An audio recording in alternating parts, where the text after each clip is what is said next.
Assalamualaikum warahmatullahi wabarakatuh. Selamat pagi kepada anak-anakku calon siswa-siswi SMA Negeri 1 Jenangan. Pada kesempatan kali ini, kegiatan MPLS tahun pelajaran 2021-2022 di SMA Negeri 1 Jenangan dilaksanakan secara daring. Kemudian saya selaku penyaji materi dengan tema akhlak dan pendidikan karakter.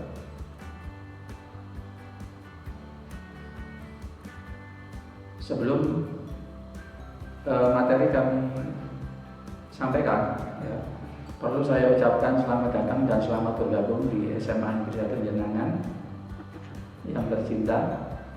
Dan mari kita panjatkan puji syukur kehadirat Ilahi Robbi yang telah melimpahkan rahmat serta hidayahnya sehingga pada kesempatan yang berbahagia ini kita bisa mengikuti kegiatan dengan baik dan khidmat. Kemudian juga tidak lupa kita selalu melaksanakan protokol kesehatan. Karena apa? Karena kita dalam hal ini, dewasa ini, negara kita dan bahkan dunia sedang mengalami pandemi corona atau COVID-19. Oleh sebab itu, kegiatan MPLS pada kali ini juga dilaksanakan secara daring terkait dengan PPKM darurat yang berlaku di Jawa dan Bali. Mari kita saksikan pada tayangan video berikut ini. Ya, mari untuk mendukung materi akhlak dan pendidikan karakter, kita saksikan tayangan video berikut ini.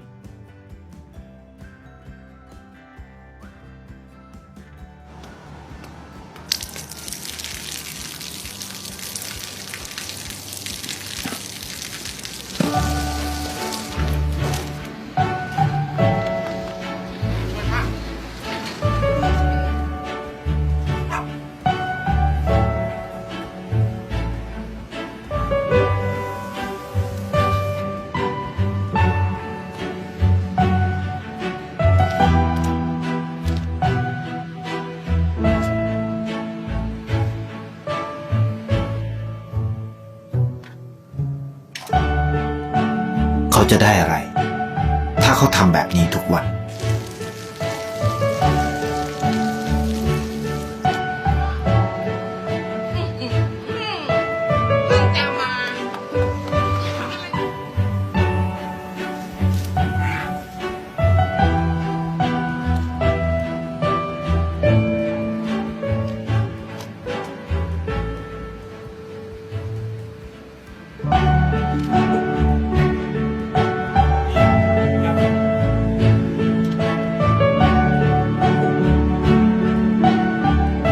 เขาจะไม่ได้อะไรเลยไม่ได้รวยขึ้นไม่ได้ออกทีวีไม่มีใครรู้จักไม่ได้มีชื่อเสียงที่มากขึ้น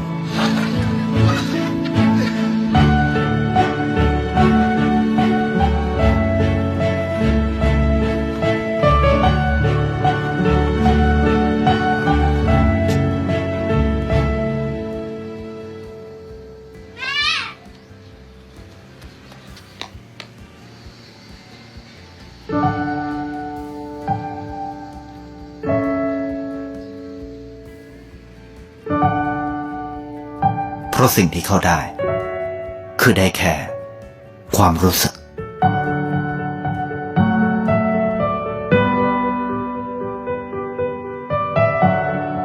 ได้เห็นความสุข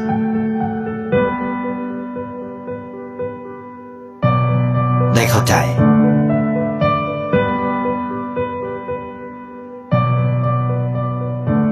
ได้ความรักได้ในสิ่งที่เงินซื้อไม่ได้ได้โลกที่สวยงามกว่าเดิม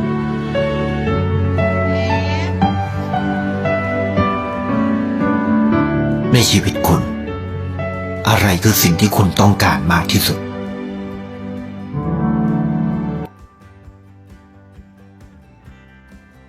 Ya, dari tayangan tadi bisa disimpulkan bahwa ternyata dewasa ini atau zaman sekarang ini langka sekali anak muda yang memiliki akhlak dan budi pekerti luhur serta akhlak yang terpuji. Oleh sebab itu, dalam hal ini mari kita telusuri latar belakang perlunya pendidikan akhlak dan pendidikan karakter. Ya, latar belakangnya diantaranya adalah pendidikan karakter dan akhlak atau religius ini pada saat ini dalam masyarakat mengalami penurunan drastis. Karena apa? Karena kita saksikan di berbagai media sering terjadi beberapa peristiwa-peristiwa, diantaranya adalah kekerasan, kemudian kejahatan, pornografi, tawuran, dan perilaku menyimpang lainnya. Kenapa? Ya karena karakter itu merupakan kulminasi ya dari kebiasaan yang dihasilkan dari pilihan, perilaku, dan sikap yang dimiliki oleh individu, di mana merupakan moral yang prima walaupun ketika tidak seorang pun yang melihat. Kemudian latar belakang yang ketiga, karakter mencakup keinginan seseorang untuk melakukan yang terbaik, kepedulian terhadap kesejahteraan orang lain, kognisi dari pemikiran kritis dan alasan moral, serta pengembangan keterampilan interpersonal dan emosional yang menyebabkan kemampuan individu untuk bekerja secara efektif dengan orang lain dalam situasi setiap saat. Sehingga dalam hal ini perlu sekali untuk peningkatan pendidikan akhlak, budi pekerti luhur, dan pendidikan karakter. Ya, sekarang kita tinjau pengertian akhlak itu sendiri apa. Ya, akhlak ini adalah sikap maupun tingkah laku yang mulia atau yang terpuji kepada siapa? Kepada Allah, Tuhan semesta alam, kemudian juga kepada sesama manusia, dan juga lingkungan sekitar. Nah, ini merupakan sebuah hal yang harus kita perhatikan bahwa kita sebagai makhluk individu dan makhluk sosial ini harus memiliki tingkah laku yang mulia dan terpuji. Kemudian pendidikan karakter. Ini kalau kita memperhatikan dalam kamus psikologi adalah sebuah pendidikan kepribadian yang ditinjau dari titik tolak etis atau moral, misalnya kejujuran seseorang dan biasanya berkaitan dengan sifat-sifat yang relatif tetap atau bisa dikatakan sebagai watak, gambaran perangi seseorang. Kemudian sekarang hubungan antara akhlak dengan pendidikan karakter itu apa? Ya, begitu pentingnya pendidikan karakter karena pendidikan karakter merupakan sebuah proses pembentukan akhlak, kepribadian dan watak yang baik, kemudian juga bertanggung jawab akan tugas yang diberikan Allah kepadanya di dunia, serta mampu menjalankan perintah-perintahnya dan menjauhi segala larangannya. Jadi saling mendukung antara akhlak dengan pendidikan karakter. Dengan pendidikan karakter yang baik maka kita sebuah akhlak yang baik. Dengan akhlak yang baik maka perlu didukung dengan adanya pendidikan karakter yang baik pula pada sebuah lembaga. Sekiranya ada 18 butir nilai-nilai pendidikan karakter, di antaranya yang pertama adalah religius. Kita sebagai makhluk memiliki hubungan horizontal dengan yang penguasa atau pencipta, yaitu Sang Kholik, sehingga bahkan dalam sebuah ilmu antropologi disebutkan kebudayaan universal yang berlaku di dunia yang pertama itu adalah religius. Kemudian yang kedua, butir nilai-nilai pendidikan karakter adalah jujur. Dimanapun, kapanpun kita harus jujur.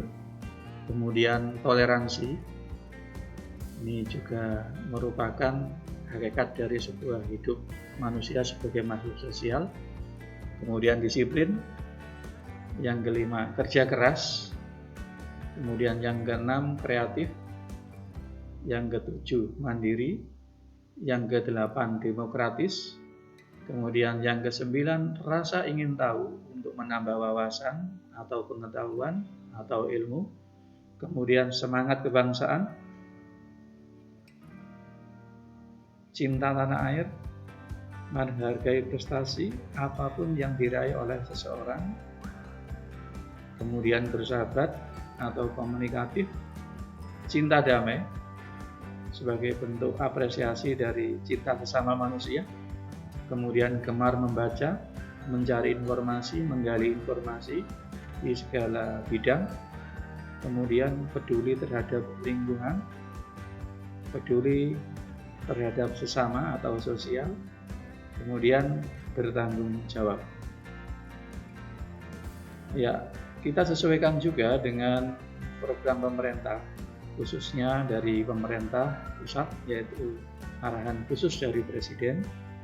Perlu adanya suatu gerakan PPK, yaitu penguatan pendidikan karakter sebagai solusi menyiapkan generasi emas di tahun 2045 yang berjiwa Pancasila.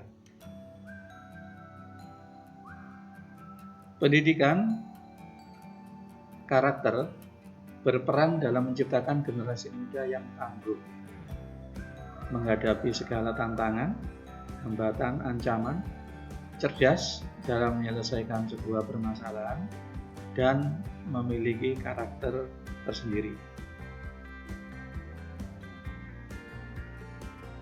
Untuk PPK sendiri sesuai dengan Perpres 87 tahun 2017 bahwa PPK merupakan gerakan pendidikan di bawah tanggung jawab Satuan Pendidikan untuk memperkuat karakter peserta didik melalui harmonisasi atau keseimbangan antara olah hati, olah rasa, kemudian olah pikir, dan olahraga. Jadi keempat poin ini harus harmoni, harus seimbang, sehingga dalam kehidupan bisa tercipta sebuah harmonisasi dengan pelibatan dan kerjasama antara satuan pendidikan, keluarga, masyarakat. Jadi PPK dalam hal ini atau pendidikan karakter ini harus ada kerjasama antara satuan pendidikan, kemudian keluarga sebagai unit kesatuan sosial terkecil, juga masyarakat. Ketiga-tiganya ini harus mencerminkan karakter yang baik sebagai sebuah gerakan nasional revolusi mental. Ya, dari 18 dan PPK yang digariskan oleh pemerintah, ada nilai utama karakter. Yang pertama, religiositas. Kemudian yang kedua, nasionalisme. Yang ketiga, kemandirian. Kemudian yang keempat, gotong royong. Sedangkan yang kelima adalah integritas. Jadi dari 18 tadi, kalau diramu menjadi sebuah satuan yang utuh, ini dapat dikelompokkan menjadi 5. Di antaranya adalah religiositas, kemudian nasionalisme, kemandirian, gotong royong, dan integritas. Ya, untuk nasionalisme itu sendiri, kita sebagai bangsa Indonesia, bangsa yang besar, ini harus bisa mengapresiasi, menjaga, dan mengembangkan budaya bangsa sendiri, dan mampu mengapresiasi kekayaan budaya bangsa lain untuk memperkuat jati diri bangsa Indonesia. Apalagi di akhir-akhir ini nasionalisme kita sangat turun